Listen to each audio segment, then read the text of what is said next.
Darkness by George Gordon Byron. I had a dream, which was not all a dream. The bright sun was extinguished, and the stars did wander, darkling in the internal space.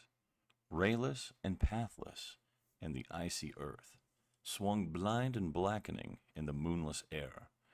Morn came and went and came, and brought no day.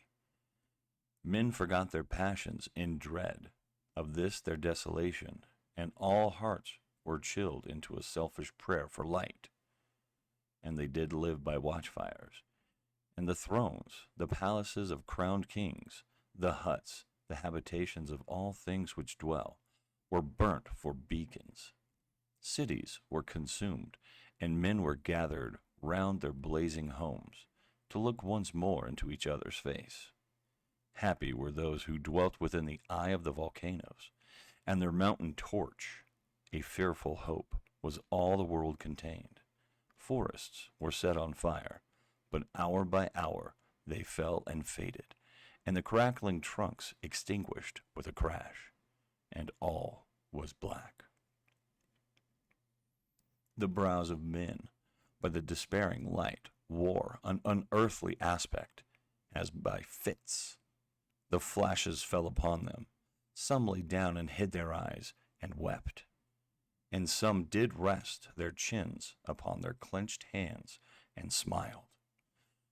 Others hurried to and fro, and fed their funeral piles with fuel, and looked up with mad disquietude on the dull sky. The pall of a past world, and then again, with curses, cast them down upon the dust, and gnashed their teeth, and howled the wild birds shrieked, and terrified, did flutter on the ground, and flapped their useless wings. The wildest brutes came tame and tremulous, and vipers crawled and twined themselves among the multitude, hissing but stingless. They were slain for food, and war, which for a moment was no more, did glut himself again. A meal was bought with blood, and each sat sullenly apart, gorging himself in gloom. No love was left. All earth was but one thought, and that was death, immediate and inglorious, and the pang of famine fed upon all entrails. Men died, and their bones were tombless as their flesh. The meager by the meager were devoured. Even dogs assailed their masters, all save one. And he was faithful to a course, and kept the birds and the beast and famished men at bay, till hunger clung them, or the dropping dead lured their lank jaws.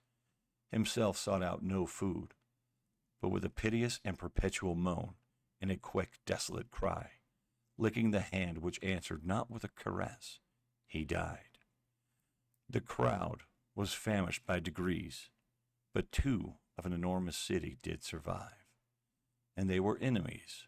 They met beside the dying embers of an altar place, where had been heaped a mass of holy things for an unholy usage.